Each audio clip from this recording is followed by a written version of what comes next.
لبیک لبیک لبیک محمد صلی اللہ لبیک. الحمد للہ وکفا وسلام علی عبادہ الذین اصطفیٰ اما بعد. ماشاء اللہ، کارگزاری ایک آئینہ ہوتا ہے. جیسے آئینے میں آدمی کو اپنا حسن بھی نظر آتا ہے اور نقص بھی نظر آتا ہے. جو چیزیں ہوتی ہیں آدمی کے سامنے ہو جاتا ہے، اور آئینہ دیکھ کر آدمی خود ہی اعتراف بھی کر لیتا ہے. اگر تھوڑا سا بھی دھبا دکھتا ہے تو خود مان جاتا ہے کہ ہیں، انکار نہیں کرتا. اپنے ہی چہرے پر ہے لیکن پھر بھی مان جاتا ہے کہ دھبا ہے. صفائی ہو جاتی ہے اس میں. اور کوئی عیبدار چیز لگ گئی ہے تو آدمی آئینہ دیکھ کر مان لیتا ہے کہ بھئی عیب ہے، کمی ہے. ٹوپی ٹیڑھی ہے، آدمی سیدھی کر لیتا ہے. بال ٹھیک نہیں ہے، آدمی بال صحیح کر لیتا ہے.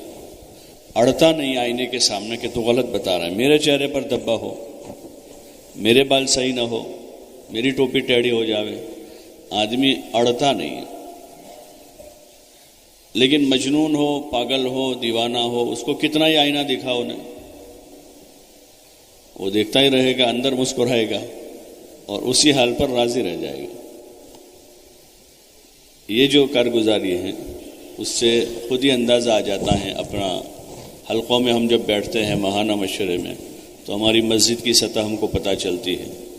یہ 2 مہینے میں ایک مرتبہ ہم لوگ جمع ہوتے ہیں تو پورے ضلع کی سطح ہمارے سامنے آئی. اس میں 2 چیزیں ہوتی ہیں. ایک تو کہاں کیا اچھا کام ہوا ہے وہ ہمارے سامنے آتا ہے، اور دوسرا ہمارے یہاں کیا کمزوری رہی ہے اور اس کی دور کرنے کے لیے کیا تدبیریں ہو، کیا تلافی کے کیا اسباب ہیں، وہ بھی سامنے آ جاتے ہیں. اور ضلع کی سطح سے ہماری فکر بڑھتی ہے آگے. ہم لوگ کیونکہ مسجدوں میں کام کرتے رہتے ہیں، حلقے میں پھرتے ہیں، تو ہماری سوچ، ہماری فکر مسجد اور حلقے کی سطح کی بنی ہوئی ہوتی ہے. ہم اتنا ہی سوچتے ہیں. جب اس طرح مجموعی طور پر ہمارا جمع ہونا ہوتا ہے تو ہماری فکروں میں بلندی ہوتی ہے کہ ہم پوری ضلع کی سطح کے ذمہ دار ہیں اور سب ذمہ دار ہیں. اس امت کا ایک ایک فرد ذمہ دار. یہ احساس ذمہ داری، چونکہ ذمہ داری جو ہے، ذمہ داری وہ کوئی بڑائی کی چیز نہیں ہے. ذمہ داری جو ہوتی ہے، جیسے گھر میں باپ بڑا ہے تو وہ بحیثیت ذمہ دار بڑا ہے، کوئی وہ تکبر کی چیز نہیں. اس کے لیے 10 بچوں کا باپ ہے، بیوی ہے، خاندان ہے، کنبہ ہے، تو وہ اس کا بڑا ہونا بحیثیت ذمہ داری کے ہے کہ وہ ذمہ داری کا لوڈ لے، اپنے سر پر بوجھ لے، کما کر لاوے، سب کی ضرورتوں کو پورا کرے، کھلاویں پلاویں، کوئی بیمار ہوا تو علاج کراویں، گھر کے تقاضے پورے کریں. اس اعتبار سے ذمہ داری جو ہے وہ ہم میں سے ایک ایک فرد ذمہ دار ہے. کام کے سارے تقاضوں کے، چاہے بیرون کے تقاضے ہو، اندرون کے ہوں، چلے کے ہوں، 4 مہینے کے ہوں، مستورات کا کام ہو، طبقات کا کام ہو، دیگر جو کچھ تقاضے ہمارے سامنے آتے ہیں وہ. اور یہ تقاضے بھی جو ہماری ایک سیڑھی ہے جس سے آدمی چڑھتے چڑھتے چڑھتے اوپر جاتا ہے. اور ہمارا ہدف وہی ہے جو حضور صلی اللہ علیہ وسلم اور صحابہ کا تھا. حضرت مولانا یوسف صاحب رحمۃ اللہ علیہ فرماتے تھے کہ ہماری اس محنت سے اس محنت تک پہنچنا ہے. یہ ہمارا منتہا نہیں ہے. چلے 4 مہینے، سال، بیرون اندرون، یہ ہمارا منتہا نہیں ہے. اس محنت سے اس محنت تک پہنچنا ہے جس پر حضور صلی اللہ علیہ وسلم اور صحابہ تھے. اور وہاں تو وہ جان مال کا سودا کر چکے تھے. ان اللہ اشتری من المؤمنین انفسهم واموالهم بان لهم الجنہ. یہ قرار، ایک ایگریمنٹ ہے جو ہم سب کیے ہوئے ہیں، لیکن ہم بھولے ہوئے ہیں. وہ ان کو یاد تھا.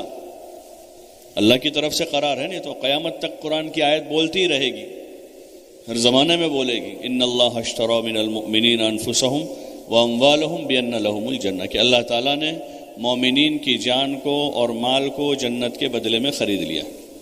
ہمارے باپ دادا نے کوئی زمین بیچ دی ہو، فلاں آدمی کو اس کا ایگریمنٹ کر کے دے دیا، دستاویز لکھ کر دے دیا، قبضہ ہمارے پاس ہے. 100 سال کے بعد بھی ان کے بچے آ سکتے ہمارے پاس کہ بھائی دیکھو تمہارے دادا نے ہم کو لکھ کر دیا تھا اور یہ ہمارا قرار ہے. فلاں تاریخ کو فلاں جگہ فلاں وقت پر یہ لکھا ہوا، یہ نوٹری کیا ہوا، یہ دستخط کیا ہوا، یہ 2 گواہ تھے اس کے. اللہ نے جو قرار کیا ہے ہم سب سے وہ تو بولتا ہی رہتا ہے روزانہ کہ مومنین کی جان اور مال کو جنت کے بدلے میں خریدا ہوا ہے. مومنین کی چاہے ہم جانتے ہو نہ جانتے ہو، ہم کو یاد ہو یا نہ ہو، لیکن قرآن کی آیت بول رہی ہے روزانہ ان اللہ اشتری من المؤمنین انفسهم واموالهم بان لهم الجنہ، کہ اللہ تعالیٰ نے مومنین کی جان کو اور مال کو جنت کے بدلے میں خرید لیا ہے. تو اگر ہم جنت کے امیدوار ہیں تو ہم کو بار بار یہ آیت یاد آنی چاہیے کہ ہماری جان مال ہماری نہیں. تو اس سطح سے ہماری فکروں کی بلندی اور ہمیں جانا وہاں تک ہے جس پر حضور صلی اللہ علیہ وسلم اور صحابہ تھے. اس لیے ہم کو ہمارے دل و دماغ کو اس لیے تیار کرنا پڑے گا.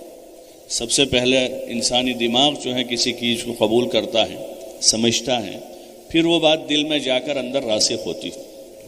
ماحول ان چیزوں کی اجازت نہیں دے رہا ہے. ماحول جو ہمارا ہے وہاں ان چیزوں کی اجازت نہیں دے رہا ہے، چونکہ اس ماحول میں اس کو بولنا، اس کا سننا بہت کم ہے. صبح سے رات تک جو سنایا جا رہا ہے، ادھر مکان، ادھر زمین، ادھر کھیت، ادھر دکان، یہ لانا ہے، وہ خریدنا ہے، شادی کرنی ہے، بیاہ کرنا ہے، وہی سن رہے ہیں، وہی بول رہے ہیں. ان چیزوں کا بولنا سننا کم ہو رہا ہے. اس لیے مولانا یوسف صاحب رحمۃ اللہ علیہ فرماتے تھے کہ تعلیم کے حلقوں میں گھنٹوں بھر بیٹھیں، گھنٹوں بھر سننے کے لیے، تاکہ وہ جو اندر زنگ لگتا ہے نا، زنگ پرانا کاٹ ہوتا ہے نا، پرانا کاٹ، وہ معمولی کانچ پیپر، کاغذ کے کانچ پیپر کو تو کھا جاتا ہے. وہ پرانا کاٹ وہ ہوتا ہے نا، تو کاغذ کا کانچ پیپر 2-4 مرتبہ گھمائے وہ پھٹ جاتا ہے. اس پر ہیوی کانچ پیپر چاہیے کہ جس سے اس کی وہ زنگ کو، اور اب تو اس کے لیے مشینیں آتی ہیں زنگ دور کرنے کے لیے، تب جا کے وہ نکلتا ہے.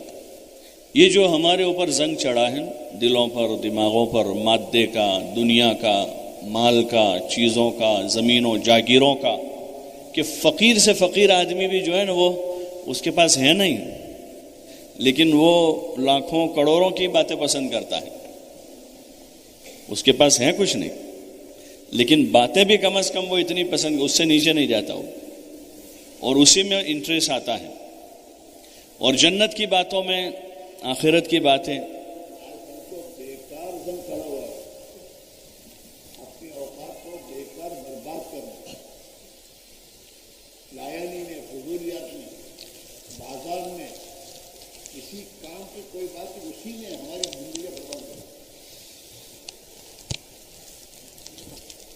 تو یہ جو زنگ ہے، یہ زنگ وہ ایسے ہی نہیں ختم ہوگا.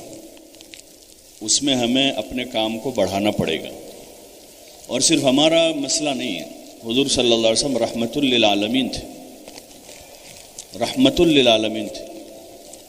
آپ کی رحمت سارے جہانوں پر، لیکن اس وقت ہے جب آپ کے طریقوں کو زندہ کیا جائے گا، آپ کی باتوں کو لیا جائے گا، تو آپ والی رحمت جو ہے پوری امت کو ملے گی.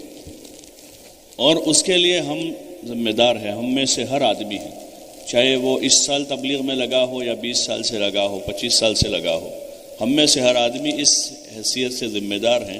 اس لیے ہمیں اپنی محنت کو بڑھانا ہے. اپنے محلے کی گھر گھر کی ملاقاتوں سے لے کر، وہاں سے ہماری شروعات ہے. مسجد کے مشورے سے ابتدا ہوتی ہے، وہاں سے ہم سوچ کر، نظام بنا کر، ترتیبیں قائم کر کے محلوں میں، ملاقاتوں میں، گشتوں میں، خصوصی گشت، عمومی گشت، تعلیمی گشت، تشکیلی گشت، وصولی گشت، گھر گھر کی یہ ملاقاتیں، ہر گھر کی تعلیم. اور پھر وہاں سے نکل کر ہم دوسرے گشتوں میں جاتے ہیں، دوسرے محلوں میں، دوسری بستیوں میں، دیہاتوں میں، سہروزہ میں جاتے ہیں. یہ جتنا بھی ہمارا محنت کا نظام ہے، اس محنت کے نظام کو بڑھانے کی ضرورت ہے. مولانا جو فرماتے تھے مولانا الیاس صاحب رحمۃ اللہ علیہ کہ یہ کام قرن اول کا ہیرا ہے، قرن اول کا ہیرا ہے. اگر ہم اس کو اہتمام سے، اہمیت سے لیں گے انشاءاللہ، تو یہ ہمارے پاس کوہ نور کی کیا قیمت ہو سکتی ہے اور پوری دنیا کی کیا قیمت ہو سکتی ہے. یہ ان تمام چیزوں سے زیادہ قیمتی کام ہمارے پاس، جو انسانوں کو انسان بنانے والا کام، انسانوں کو انسان بنا دیتا ہے. ہاں، افریقہ کے جنگلی لوگ انسان بن گئے، جو جنگلوں میں زندگی گزار رہے تھے، ان پر تبلیغ ہوئی، وہ انسان بن گئے.